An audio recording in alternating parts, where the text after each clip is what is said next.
Isa ang barangay Burong-Burungan, Milaor, Camarines Sur, sa labis na naapektuhan nito lamang nagdaang Bagyong Christine. Umabot 2 talampakan ang lalim nito at ang iba naman ay sa bubong na lamang nanatili. Hindi alam ng mga taga-barangay Burong-Burungan ang kanilang gagawin nung kasagsagan ng pagbuhos ng ulan at walang humpay na pagtaas ng level ng tubig. At dahil nito ay maraming nagkasakit, bata't matanda, nagkaroon ng diarrhea at iba't ibang sakit gaya ng alipunga at pagsusuka. Mayroon isang babaeng lumapit sa atin, halos mangiyak-ngiyak siyang naikwento sa atin ang kanilang naranasan. Hindi daw labis nilang akalain na nangyari ito sa kanila. At may mga matatanda na lumapit at umaasa na maambunan ng tulong. Ang Team Kalingap sa pangunguna ni Kuya Bal Santos Matubang ay ginagawa ng paraan upang makaabot ng tulong sa mga nasalanta dito sa Camarines Sur. Mapagpalang araw po sa inyong lahat mga Kalingap, mga kasagap. Andito tayo sa barangay Burong-Burungan, Milaor, Camarines Sur, kung saan po ang ating mga kababayan na naapektuhan nung kasagsagan ng Bagyong Christine at lampas bubong po ang inabot ng baha rito sa mga taga-residente. At ngayong araw po kasama po ang mga Team Kalingap upang mag-distribute po sila ng pagkain sa mga kababayan natin na salanta dito lamang nakaraang Bagyong Christine. Kaming lahat po mga Bicolano rito ay naapektuhan ng grabe. So hindi po namin ito makakalimutan. At sa Naga City, nangyari po sa amin na marami po talagang naperwisyo, pati mga hanap buhay po namin, pangkabuhayan, lahat po yan ay naperwisyo. Pero ganun pa man, hindi po kami nangangahulugan na susuko agad, pero aasa kami na babalik po at manunumbalik sa dati naming normal na pamumuhay. So ngayon ay papakita ko sa inyo ang sitwasyon dito sa barangay Burong-Burungan kasama ang Team Kalingap at si Kuya Bal. Tara po. Ayan po sa tulong ng punong barangay na kapitan po rito sa barangay Burong-Burungan at ang Team Kalingap at ang grupo at si Kuya Bal ay sisimulan na po ang pamamahagi sa kapwa ko mga Bicolanong mga nasalanta dito lamang nakaraang Bagyong Christine. So yan po, may mga senior citizen, mga bata, talagang kailangan po nila talaga ng ayuda, asistensya sa panahon po ng ganitong sakuna na hindi naman talaga natin ginusto at di naman talaga inaasahan. So mayroon tayong lalapitan po rito na tatanungin po natin at ano po talaga ang kanilang kalagayan dito sa barangay Burong-Burungan nung kasagsagan ng Bagyong Christine at maghahanap po tayo ng pwedeng tanungan. Hello po, Nay. Hello, kamusta ka mo? Okay lang po, kahit nawas out ang araw. Nawas out yung bahay nyo? Ayo po. Hanggang saan yung abot ng bubong? Sa bubong talaga ang tubig sa bubong. Lampas 2 tao, ay grabe. Mga ilang araw na humupay yung baha rito sa barangay Burong-Burungan. Amen po, matubig pa. Hanggang ngayon. Wash out, wala kayo natira. Ay grabe yun.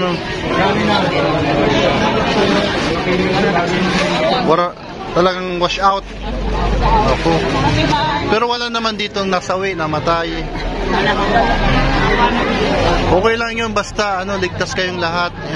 Mapapalitan naman yung gamit na yan. Buhay ng tao ang importante. Mas masaklap pag nawalan ng mahal sa buhay. Mapapalitan yun. Laban baga mga Bicolano ba kita? Ha? Yung mga kalabaw ninyo? Nakuha nyo?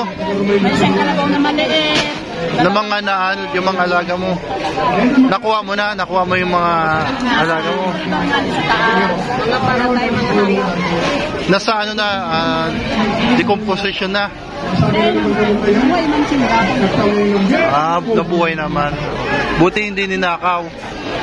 Buti hindi ninakaw.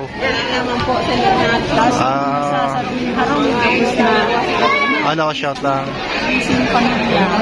Tracing pamilyang na-wash out. Isip manakaw na. Kanya-kanya rin itak na sa buhay. Oo. Siyempre, buhay mo na unahin. Talaga, tinagahan kami sa sa bahay. Oo. Hindi kami nakaabot ng barangay hall. Hindi kayo nakaabot ng barangay hall. So mga ano dito yung mga rescuer, Hindi man kami na anuhan.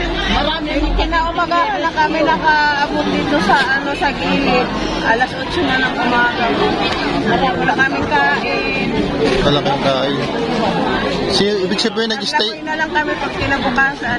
ibig sabihin nag-stay kayo sa bubong. Ay, grabe. Pero hindi sa aming bahay to na napuntahan namin. Grabe talaga yung nangyaring. First time ninyo nangyari dito sa Barangay Burong-Burungan na ganitong baha. Pangalawa na po sa amin kasi nung nakaraan na taon, muntik kami namatay. Pero ito yung mas malala. Mas grabe. Hindi to simpleng baha. So mga nagsasabi dyan na simpleng baha lang at mahina yung bagyo. Ay grabe. Grabing perwis yung naidulot dito sa Sa bahay namin nga nasira. Naabot talaga sa COVID. Grabe nung wash up to. Anong zone kayo? Anong zona kayo? Buwan po. Ha? Zone 1. Anong niyo po pangalan niyo po? Celeste. Subisi. O sige, madala ko sa iyo Kami lang sa kabilang kilo. Tignan natin yung mga sitwasyon ninyo. Mga taga-Sunao naman lang ako. Magkakarinig po tayo. O sige. Magkakarinig, tabi-tabi pa tayo sa lupa. Ayan po yung tulong po ng Team Kalingap para sa, siyempre mga kapwa natin Bicolano ng mga nasalanta. Kasi kahit paano may mga kasi ang namin mga pagkain, mga bigas, ubus, pati mga palay, ubus na lang. Sige, sa panahon ngayon, wala talagang hanap buhay ngayon eh. Hindi makapaghanap buhay. Ang inaasahan talaga ngayon sa mga tao. Lalo na kung nakikisaka lang kayo, hindi naman sa inyo, nakikisaka lang. Isa ka lang talaga. Sakahan, mahirap yun.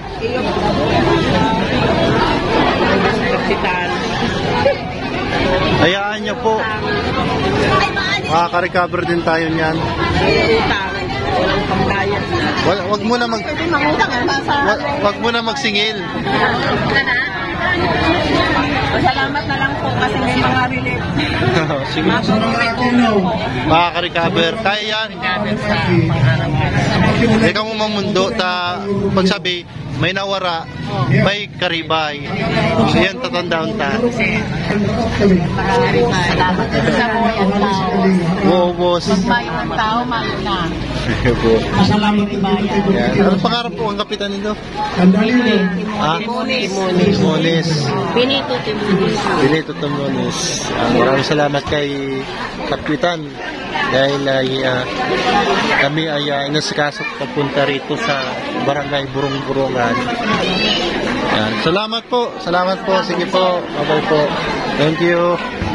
Ayan po yung mga naitanong natin. Ayon po sa kanila, talagang totally damaged po ang kanilang bahay.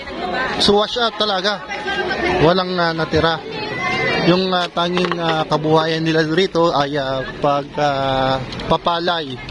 Nakikisaka lamang sila at hindi nila pag-aari po yung palayan. So namumroblema sila kung saan sila kukuha ng mga pagkain at gastusin dahil nga wala na silang source of income.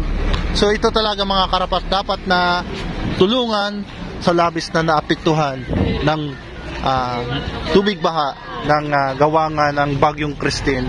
At sana ay po ay wag na po itong masundan at marami po mga kababayan po natin talagang lubos na naapektuhan. Lalong-lalo na sa Batangas at sa iba pang bahagi ng Luzon. Ayan po at maraming salamat po sa donors sa Team Kalingap sa pangunguna ng founder na si Kuya Bal Santos Matubang. Ayan po at mamaya po at abangan na lang po sa ating mga kasamahan ang ibang mga upload.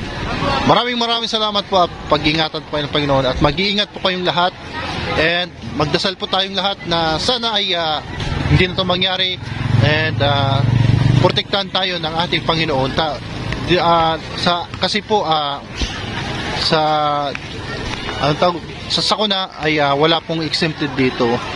Ano man ang lahi, mayaman ka man, pobre, may pera o wala, bata matanda, kahit ano pang relihiyon mo ay walang exempted kapag ang kalikasan maningil dito sa mundo.